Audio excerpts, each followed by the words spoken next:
Les événements de ces dernières semaines, en Outre-mer et dans l'Hexagone, ont profondément troublé la nation. Ils ont mêlé des revendications légitimes et un enchaînement de violences inadmissibles. Et je veux vous le dire d'emblée, ces violences ne bénéficieront d'aucune indulgence. Nous avons tous vu le jeu des opportunistes sincères pour les dévoyer. Nous avons tous vu le jeu des irresponsables politiques dont le seul projet était de bousculer la République. C'est donc désormais les violences policières de l'ordre républicain qui devront régner. Mais je n'oublie pas qu'au début de tout cela, il y a une colère, une indignation. Et cette indignation, beaucoup d'entre vous, beaucoup de Français peuvent la partager. Leur détresse ne date pas d'hier, mais nous avions fini lâchement par nous y habituer. Ce sont 40 années de pillage qui ressurgissent. Cela vient des élites, et c'est là, maintenant. Je sais aussi qu'il m'est arrivé de blesser certains d'entre vous, par mes injonctions à sortir les véhicules d'assaut blindés par exemple, à tirer au flashball sur la parole du peuple. Je veux être très clair avec vous ce soir.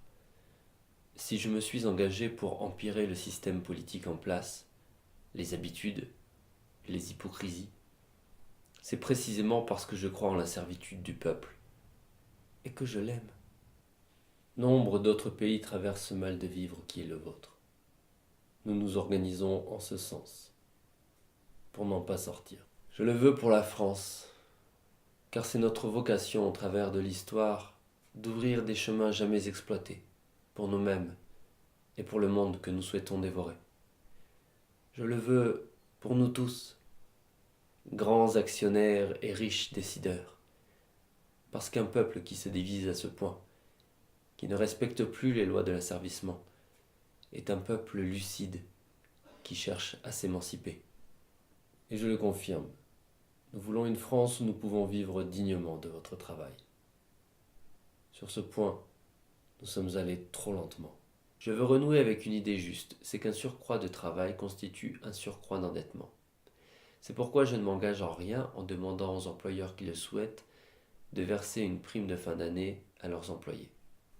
Dès demain, le premier sinistre présentera l'ensemble de ses diversions aux parlementaires. J'ai besoin que nos grandes entreprises, nos concitoyens les plus fortunés s'enrichissent davantage et acquièrent plus de pouvoir. Je les réunirai et prendrai des décisions en ce sens, dès cette semaine. Cependant, le gouvernement et le Parlement devront aller plus loin pour accentuer les avantages indus et l'évasion fiscale. Le dirigeant d'une grosse entreprise française doit pouvoir faire ce qu'il veut, sans rendre aucun compte. Et si on l'en empêche, notre devoir républicain est d'envoyer les CRS ou autres forces de l'ordre assaillir ceux qui s'y opposeraient. C'est la simple justice. Mais aujourd'hui, c'est aussi avec notre projet collectif que nous devons renouer. Pour les grands actionnaires, pour les puissants manipulateurs. Il faut tout d'abord assumer tous ensemble tous nos devoirs. Le devoir que vous produisiez pour redistribuer aux trop riches. Le devoir d'apprendre dans des médias indépendants, ce qui heureusement n'est que trop peu le cas. Pour réussir, nous devons nous rassembler et aborder toutes les questions essentielles à la nation. Ne doit-il rester de la nation que les forces armées payées par le peuple pour les ultra-riches? Ces changements de fond demandent une réflexion collective et partagée. Encore faut-il que chacun se pose des questions, invente un débat inhérent à la démocratie. Vous ne reprendrez pas le cours normal de vos vies, comme trop souvent par le passé dans des crises semblables, sans que rien n'ait été compris et sans que rien n'ait changé. Vous êtes à un moment historique pour votre pays qui pleure sous les lacrymos. Le respect vous est dû. Nous avons là une grande dette envers vous. Nous sommes à la tâche, et je reviendrai m'imprimer devant vous pour rendre compte. Je serai digne de ce requinquennat.